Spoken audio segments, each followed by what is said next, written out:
오늘은 대림절이 시작되는 첫 번째 주일입니다. 대림절, 또 대강절 이렇게 부르는데요. 이 말은 라틴어 아드벤투스, 영어로 하면 coming, 온다라는 그런 의미입니다. 뭐가 오느냐? 크리스마스가, 예수님의 성탄절이 다가오고 있어요. 제가 봄부터 예언의 말씀을 했죠. 크리스마스가 곧 올 겁니다. 그런데 정말 가까이 다가왔습니다. 매년 성탄절을 앞둔 4주 동안 우리가 예수님의 초림, 처음 이 땅에 나시는 것을 기다리는 그런 의미로 보내고, 또 동시에 예수님 다시 오실, 심판주로 오실 재림을 고대하면서 기다리는 그런 절기입니다. 우리 주님은 이 땅에 빛으로 오셨습니다. 빛 대신 주님께서 이 시간에 우리의 어둡고 답답한 마음을 환하게 밝혀주실 줄로 믿습니다.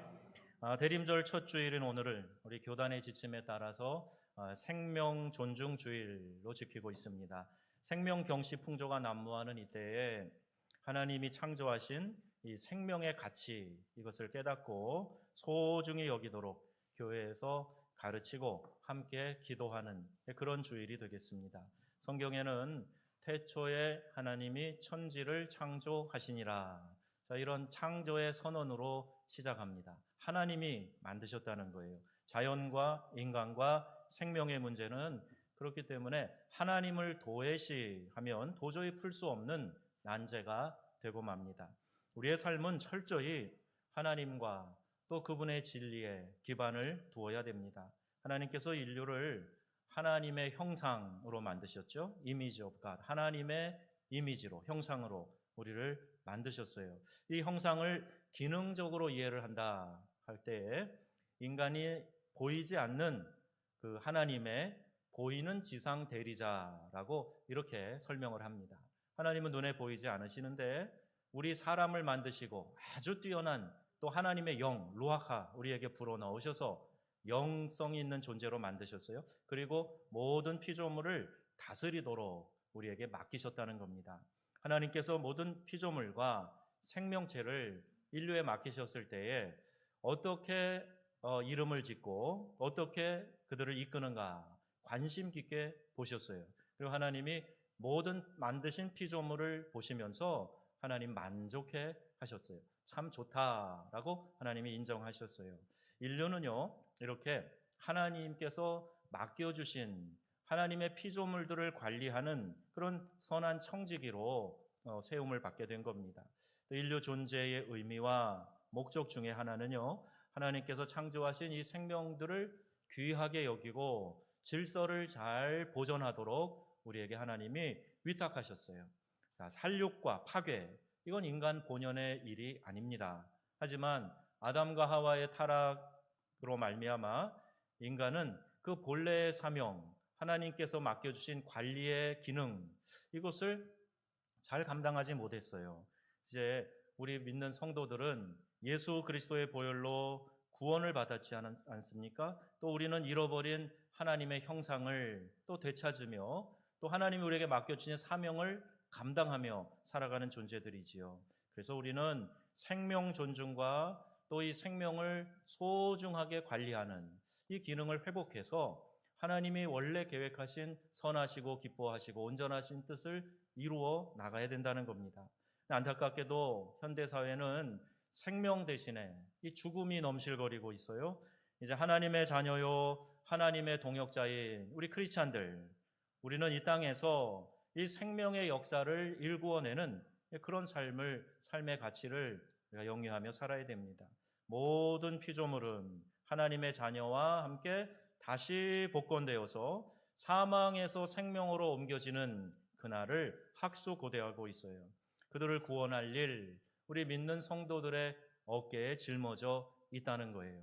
영원한 영혼 구원만이 아니라 우리가 보존하고 관리해서 파괴하지 않도록 건져내는 일, 이것도 우리 어깨에 주어져 짊어져 있는 사명이라는 겁니다. 참 재미있는 해석이 있는데 영어의 생명을 라이브라고 합니다.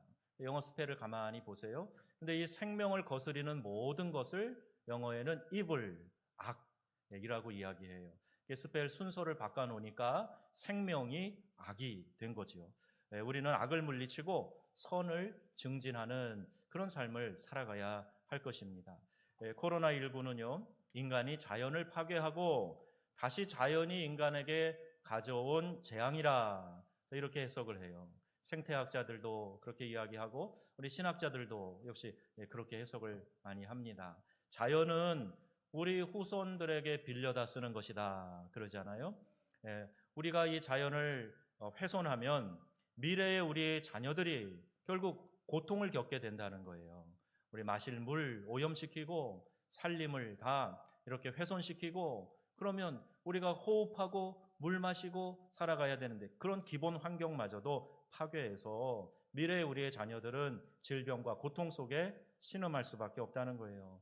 그 예로요, 지금 인류를 위협하는 이 바이러스 사태는 인간의 탐욕과 또 자연 파괴로 인해서 서식지를 잃은 바이러스가 살 곳을 찾아서 사람에게 옮겨간 것이다. 이렇게 봅니다. 전에는 사람들이 그렇게 많은 땅을 점유하고 있지 않았어요. 그래서 동물들이 살 수 있는 땅이 넓게 있었고 그 동물들 안에만 있던 바이러스가 이제 그 면적이 축소되고 생태계가 균형을 잃어버리니까 그 많은 군집을 이루고 많은 숫자를 해당하는 사람들에게로 옮겨갔다는 이야기예요.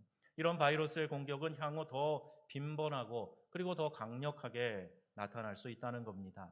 우리가 직면하고 있는 이 생태계 위기는 전 지구에 나타나는 현상이에요.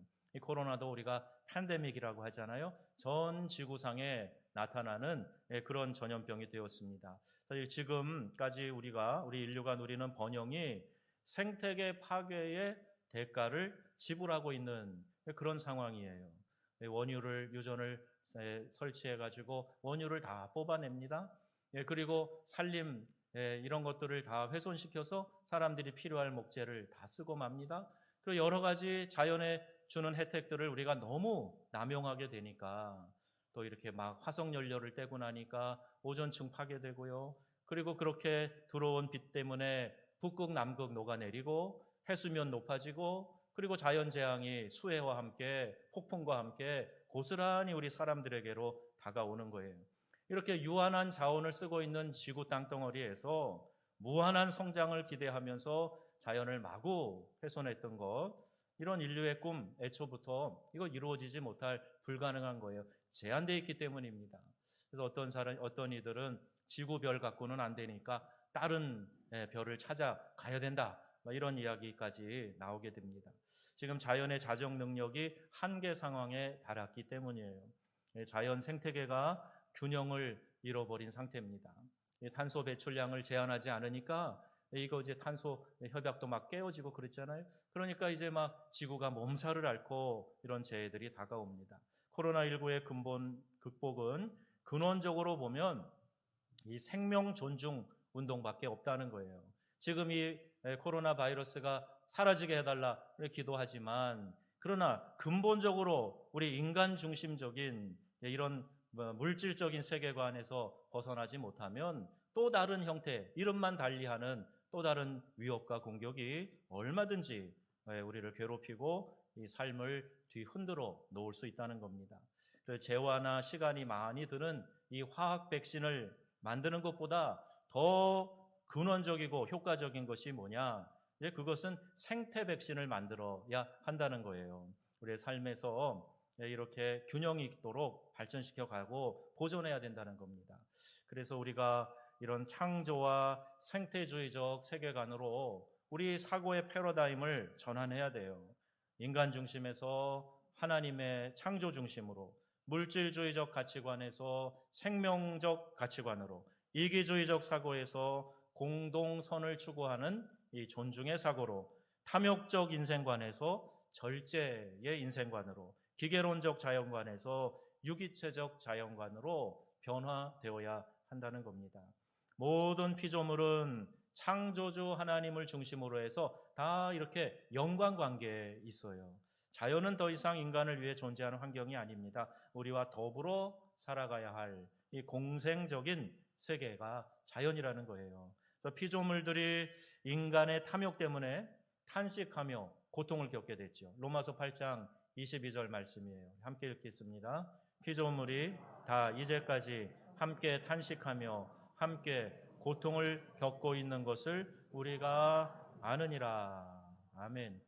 인류의 타락으로 시작되는 이 자연의 황폐함, 그리고 고통, 탄식, 이것이 계속해서 이어지고 있다는 겁니다. 구원에 대한 예언적 비전이 인간뿐 아니라 창조물 전체 조화와 온전함과 평화, 자, 이것을 추구하고 있는 거예요. 그래서 호세아 2장 18절에는 이렇게 말씀하고 있어요. 그날에는 내가 그들을 위하여 들짐승과 공중의 새와 땅의 곤충과 더불어 언약을 맺으며 또 이 땅에서 활과 칼을 꺾어 전쟁을 없이 하고 그들로 평안히 눕게 하리라. 아멘. 이 말씀이에요. 하나님이 우리에게 원하시는 것은 이런 조화와 질서, 평안인 것입니다. 인간이 하나님의 형상대로 지음받은 것은 생명의 존엄과 더불어 우리에게 책임을 말해주고 있어요. 인간은 모든 생명의 지킴이다. 자, 이렇게 우리에게 말씀하고 있어요. 한번 따라해 보시겠습니까? 인간은 모든 생명의 지킴이다. 생명의 지킴이가 되기 위해서 생명의 연대성을 깨달아야 되고, 지속 가능한 지구, 계속 인류가 살 수 있는 지구 만들기 위해서 우리의 생활 양식을 변화시켜야 된다는 거예요. 이제 우리는 생명 앞에 겸손하게 서로 섬기고 양육하고 또 돌보고 하는 것을 우리 생활화해야 될 것입니다. 자, 우리나라를 생각해 보면 참 자랑스러운 부분들이 많이 있지요. 코로나 진단 세계 1위래요. 또 인터넷 속도, 오래전부터 세계 1위를 달립니다. 과학이 발달한 나라에 살아봐도 인터넷 속도만큼은 우리 대한민국을 따라갈 데가 없어요. 배달 문화, 이 배달 문화, 그 배달은 아니지만 옛날부터 배달의 민족 그러더니 결국 이 배달 문화 아주 총알 같아요. 어제도 짜장면 배달시켰는데요. 처음으로 제가 목사관에서 짜장면 배달해서 먹은 것 같아요. 저희 3층까지 올려다 주더라고요. 신속하게 와가지고 잘 먹었어요. 예. 조선해양 세계 1위, 인구 대비 특허 출원, 아이디어가 좋다는 거 아니에요? 이거 세계 1위예요. 하지만 여러분 아시죠? OECD 좀 발전한 나라들 가운데에서 매일 우리나라에 이렇게 자살하는 사람들이 많이 있어요. 38명이나 된답니다. 자살률이 그래서 1위예요. 낙태율이 1위입니다. 이건 오명이지 않습니까? 2019년 통계청 발표로 우리나라가 이렇게 자살하는 사람이 많이 있는데 그중에 10대에서 30대 자살률, 10대에서 30대가 사망률 가운데 자살이 당연히 1위를 차지하고 있다는 거예요. 이것은 우리나라의 사회 생명력이 약화되어 있다 하는 그 증거가 되는 것이지요. 이 전근대 사회에서는 집단 본위적인 그런 자살이 많이 있었어요. 전쟁도 많았지만 부족과 부족 간의 전쟁도 많았지만 집단적인 자살 행위들이 있었지요. 이제 산업화와 도시화가 되면서 사람들이 다 개인주의화 되었어요. 그러면서 자기 본위적인 자살이 증가하고 있다는 겁니다. 생존 경쟁에서 살 수 있는 자만이 살게 하라. 이게 신자유주의 시장 논리 아닙니까? 사회를 약육강식의 격전장으로 만들어 버려요. 경제적인 풍요 우리가 참 즐기고 좋다고 이야기하지 않습니까? 그런데 우리의 삶이 얼마나 고귀한 거냐라고 하는 이 삶의 신성보다 삶의 질에 대해서, 우리의 삶의 질에 대해서 더 관심을 기울이게 하면서 도태된 사람들에게 대해서, 못 따라가는 사람들에게 대해서 살 가치가 없는 인생도 존재한다. 은연중에 사람들의 마음속에 이런 왜곡된 사상을 주입하고 있어요. 그러니까 살다 보니까 또 경쟁하면서 다른 사람과 막 이렇게 부딪히다 보니까 난 못 따라가겠다. 나는 도대체 못 맞춰가겠다. 에이, 차라리 이렇게 살 바야 죽자. 이런 마음이 들도록 사회가 은연중에 압력을 가하고 있다는 거예요. 그럼 얼마나 안타까운 사실입니까? 이런 극단적인 행동을 조장하고 또 방조하고 이렇게 하는 거예요. 동물계에나 있는 약육강식이 사람들이, 이 도덕적인 인간들이, 영성이 있는 사람들이 살아야 되는 삶의 현장에도 동일하게 적용되고 있다면 얼마나 안타까운 일이겠어요? 인권에 대해서 왜곡된 이해를 이렇게 설명하는 거예요. 자살하는 것에 대해서 죽을 권리라고 이렇게 이해하도록 포장하고 있어요. 그럼 어떻게 우리가 스스로 목숨을 끊는 그런 권리가 있습니까? 안락사 문제도 마찬가지겠지만 살 권리는 있어도 죽을 권리 혹은 죽일 권리는 어떤 사람에게도 주어지지 않았어요. 왜? 생명은 하나님의 손에 달려있기 때문입니다. 하나님이 생명을 주관하시는 주권자이시다 하는 사실을 우리가 고백해야 돼요. 내 생명 내 거니까 내 맘대로? 아니에요. 언제 성경이 그렇게 말씀합니까? 우리의 생명은 하나님이 모태에서부터 우리를 창조하셨고 우리가 다시 하나님께 불려가는 그 순간까지 우리의 생명의 주인은 하나님이신 줄로 믿습니다. 우리 이 고백을 소홀히 해서는 안 돼요. 내 생명의 주인 하나님이시다. 하나님이 내게 선물로 주셨고 또 하나님께서 이것을 우리에게 맡아서 관리하도록 우리에게 청지기로 부르셨다는 거예요. 시편 139편 기자에 따르면 모태에서 나를 조성하시고 빚으신 분이 바로 하나님이시다. 이렇게 말씀하세요. 내 오장육부와 정신과 영혼을 지으심이 참으로 신묘막측하다. 감탄해요. 우리 일부 예배 때 학생들이 나와가지고 신묘막측이 뭘까 아이들이 잘 모를 것 같아서 이게 영어에는요 원더풀이에요. 원더풀. 하나님이 내 오장육부를 만드시고 내 영혼을 만드셨는데 내 정신을 만드셨는데 와 놀랍다. 원더풀. 대단하다. 이렇게 지금 하나님 앞에서 감탄하고 있는 거예요. 그렇게 하나님은요 모태에서 나오기 전부터 나를 아시고 나를 사랑하고 계시다. 이게 성경에서 말하는 우리 인간관입니다. 안타까운 일은 2017년 우리 대한산부인과 의사회 발표에 따르면 한국에서 낙태가 매일 3,000명씩 일어나고 있어요. 1년이 되면은 110만 명의 태아가 죽고 마는 겁니다. 낙태는요 형법상 죄로 법률상 규정이 되어 있어요. 그럼에도 불구하고 1973년 제정된 모자보건법이라는 것이 있는데 제8조에 임신 중절에 허용한 게 이것이 구체적으로 제정이 되었습니다. 다음과 같은 5가지 사항에 대해서는 임신 중절이 법적으로도 문제가 없다. 이렇게 이야기를 하는 거예요. 첫째, 본인 또는 배우자에게 우생학적 또는 유전적 정신장애나 신체 질환이 있는 경우. 두 번째, 본인 또는 배우자에게 특수 전염성 질환이 있는 경우. 또 강간 또는 준강간에 의해서 임신한 경우. 법률상 혼인할 수 없는 혈족 또는 인척 간에 임신한 경우. 마지막 5번째, 임신 지속이 그 모체, 어머니에게 건강을 심히 해치고 있거나 해할 우려가 있는 경우. 자, 이런 경우에 한해서만 임신 28주 이내에 본인과 배우자의 동의를 얻어 중절할 수 있도록 허락이 됩니다. 하지만 실태 조사를 해보면 상황은 매우 달라요.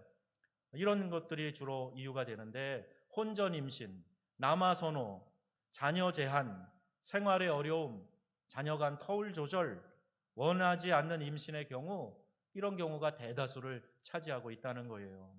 이렇게 모자보건법에 의해서도 사실상 무제한 낙태가 이루어지고 있고 낙태죄로 기소된 건이 거의 없는데도 우리 정부는 낙태를 합법적으로 허용하는 법을 만드는 이 입법을 예고하고 있습니다. 정부의 개정안의 핵심이 이런 거예요. 간략하게 말씀드리면 임신 14주까지는 어떤 절차 없이 임신한 여성의 의사만 가지고 임신 중단이 가능하다. 그리고 두 번째, 모자보건법상 배우자 동의 요건이 삭제됩니다. 남녀 차별이라는 이유로 남편 동의 없어도 된다는 거예요. 또 더 심각한 거는요, 자연유산 유도제의 사용이 허용된다는 겁니다. 이제 앞으로 이것이 통과가 되면 어마어마한 태아 사례가 일어날 것이에요. 태아에게 있어서 가장 안전해야 하는 그 어머니의 자궁에서 자기를 보호할 어떤 힘도 없는 가장 작은 자를 찢어 끄집어내버린다는 것은 문명 세계에 있어서 도저히 말도 안 되는 그런 끔찍한 일입니다. 이는 생명경시풍조와 무분별한 성적 타락을 불러올 것입니다. 인간의 생명은 수정되는 순간, 즉 모태에서부터 시작이 되는 거예요. 인간 유전자가 형성되는 그 수정되는 순간부터 태아는 출생까지 점진적인 이 발달의 과정을 밟으면서 태어나게 되죠. 생물학적으로도 이 수정된 배아는 독립된 유전자, 이 DNA 배열과 구조를 가지고 있는 독특한 생명체예요.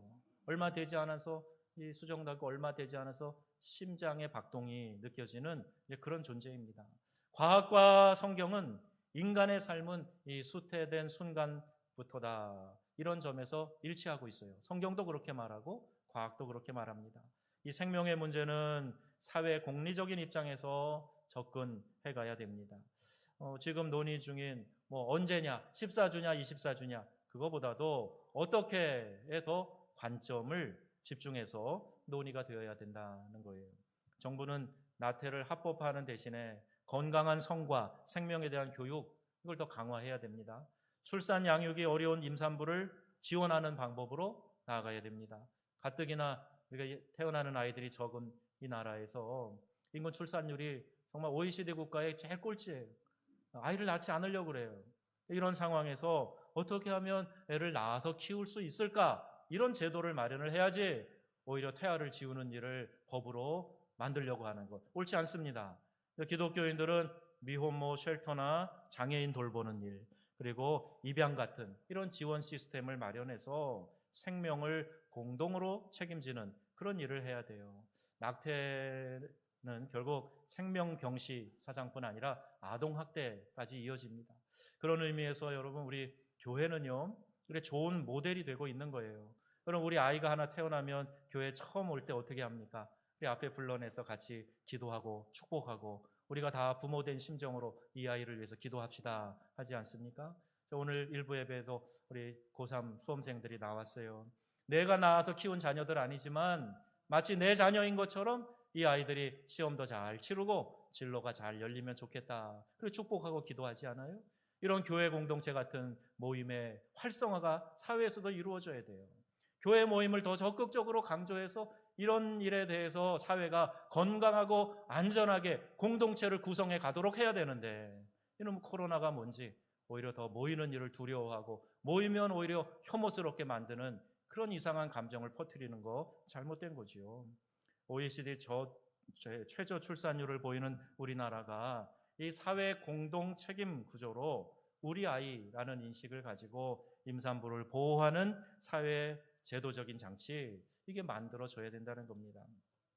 임신으로부터 출산 양육까지 돌보는 그런 시스템이 잘 만들어져야 돼요. 임신 중절이 태아의 생명권과 여성의 자기 결정권이 충돌하는 것처럼 그렇게 보여지고 있지만 또 그렇게 유도하고 있지만 어떤 권리도 여러분 생명보다 앞설 수는 없습니다. 우리 예수 믿는 우리 성도들은 이 부분을 명확하게 알아야 돼요. 이 사회가 어떻게 이야기하고 어떻게 우리들을 생각을 오염시키든지 우리는 거기에 굴할 것이 아니라 생명의 주인은 하나님이십니다. 내 생명조차도 하나님의 손에 달려 있는 겁니다. 이렇게 고백하고 모든 생명을 귀하게 여겨야 됩니다. 여러분 낙태한 여성의 경우도요, 이 육체상의 위험 부담, 정서적인 심리적 잔향이 큽니다. 당장의 삶의 무게 때문에 어려운 문제 때문에 그런 결정을 하려는지는 몰라도 이것이 다시 끼칠 내 몸에 대한 영향, 정신에 대한 영향, 이거 꼭 생각을 해야 돼요. 또 기독교인들은 산부인과를 찾을 때도 의사가 낙태를 반대하는 생명 존중하는 의사인가 한번 확인해 봐야 됩니다. 살릴 의무는 있어도 죽일 권리는 없기 때문이에요. 생명의 주권은 하나님께 달려 있기 때문입니다. 태아를 죽이는 것은 인간에 부여된 하나님의 형상을 제하는 죄악이에요. 천하보다 더 귀한 생명을 존중하는 운동 이게 일어나야 되죠. 우리 사회 복지를 하는 분들은 요람에서 무덤까지 뭐 이런 슬로건을 이야기해요. 우리 목회자들은요 이런 말을 합니다. 모태에서 천국까지 이렇게 이야기를 해요. 목회라는 것이 뭐냐? 아이가 복중에 들어섰을 때부터 하나님이 생명 주셨으니 이 아이가 어머니의 기도와 영성 가운데 건강하게 사무엘처럼 말이죠. 그렇게 태어나기를 축복하는 거예요. 이게 목회의 시작입니다. 지난주에도 장례식이 있었는데 장례에 갈 때마다 그 생각을 해요. 이 마지막 순간까지 따라오는 사람이 가족 말고는 누가 있겠나? 그리고 목회자 말고는 누가 있겠나? 마지막 순간까지 가서 천국 입성을 우리가 위해서 기도하고 그리고 또 유족들을 위로하고 하는 일을 목회자가 합니다. 그래서 이것을 전 과정을 총체적 돌봄 목회라고 이렇게 우리가 정의를 해요. 여러분, 교회는 그런 곳입니다. 우리가 복중에서 생명이 만들어지는 순간부터 마지막 이 땅에서 이별하고 천국으로 보내드리는 그 순간까지 함께 이 공동체를 이루어 가는 거예요. 함께 우리의 영의 가족으로 모여서 축복하고 격려하고 어려움 속에서 딛고 일어나도록 붙잡아주고 일으켜 세워주고, 여러분, 이것이 교회 공동체인 줄로 믿습니다. 어느 누구도 우리가 밀어버리면 안 돼요. 짓밟으면 안 됩니다. 빠뜨려 놓으면 안 돼요. 건져줘야지요. 붙잡아줘야지요. 생명을 보존하도록 지켜줘야지요. 여러분, 한 개인의 모든 삶은 주님의 눈앞에 놓여 있어요. 욥기 23장 10절이에요. 함께 읽겠습니다. 내가 가는 길을 그가 아시나니 그가 나를 단련하신 후에는 내가 순금같이 되어 나오리라. 아멘. 내 인생길뿐만 아니라요, 바울은 하나님께서 그리스도 예수 안에서 영원 전부터 우리를 아셨고 미리 정하셨고 우리를 부르셨고 의롭다 하시고 영화롭게 하셨다, 이렇게 말하고 있어요. 그러므로 인간이란 존재는 하나님의 목전을 떠나서 존재할 수 있는 그런 존재가 아닙니다. 하나님은 영원부터 영원까지 내 생명의 주권자이세요. 내가 복중에 지음받기 전부터 그리고 이 땅을 떠나서 천국에 입성하는 그 순간까지도 하나님이 우리의 생명을 주관하고 계시다는 말입니다. 그리고 살아가는 모든 날 동안 우리의 인생을 다 꿰뚫어 보고 계세요. 마치 하나님 앞에 우리의 인생이 다 기록된 책을 들고 올라가는 것처럼 그 책이 펼쳐져서 하나님 앞에서 낱낱이 다 나의 삶의 이력이 환하게 드러나게 된다, 이렇게 말씀하고 있습니다. 어느 한 곳도 숨을 곳이 없어요. 감추고 가리울 것이 없어요. 그저 우리는 하나님의 은혜로 살면서 하나님 보시기에 부끄럽지 않은 삶을 살아가는 것, 이것이 우리의 인생의 중요한 자세, 목표가 되어야 되는 거지요. 2020년 참 어렵습니다. 코로나19로 연초부터 온 사회가 뒤흔들리더니 이제 차별금지법, 또 이게 낙태 문제, 아주 혼란스러워요. 각자는요 다 자기 자신이 만든 논리로 상대를 설득시키고 현혹시키려고 해요. 이단조차도 허황된 소리 하는 게 아니라 자기들이 짜놓은 논리를 가지고 이야기해요. 듣다 보면 그 말이 맞나? 그래 현혹시키고 마는 거예요. 여러분, 성경은 생명의 존엄과 가치를 최우선에 두고 있습니다. 어떤 논리로도 어떤 변호로도 이것은 우리가 희석시키거나 곡해해서 변화시켜서는 안 된다는 거예요. 하나님은 죽음의 하나님이 아니라 생명의 하나님이십니다. 하나님은 오늘 이 순간에도 우리와 함께 또 하나님이 만드신 이 모든 피조물을 다스리고 계시고 우리에게 그 관리의 위임을 하신 것이에요. 그래서 우리가 이 태아의 생명도 존중하고 자연과 이웃 우리가 잘 존중하고 그들의 생명을 소중히 여기고 증진하는 일에 우리 믿는 성도들이 먼저 의식을 가지고 앞장서야 할 것입니다. 하나님의 뜻을 받드는 하나님의 참다운 자녀됨을 우리가 이러한 삶으로 드러내며 살아갈 수 있어야 하지요. 사랑하는 여러분, 예수님께서 이 땅에 생명으로 오셨습니다. 예수님의 오심을 고대하는 이 대림절 첫 주에 전해드린 이 말씀을 통해서 생명을 더욱 존중히 여기는 우리 명성의 가족들이 다 되시기를 주님의 이름으로 축원합니다. 아멘. 기도하겠습니다.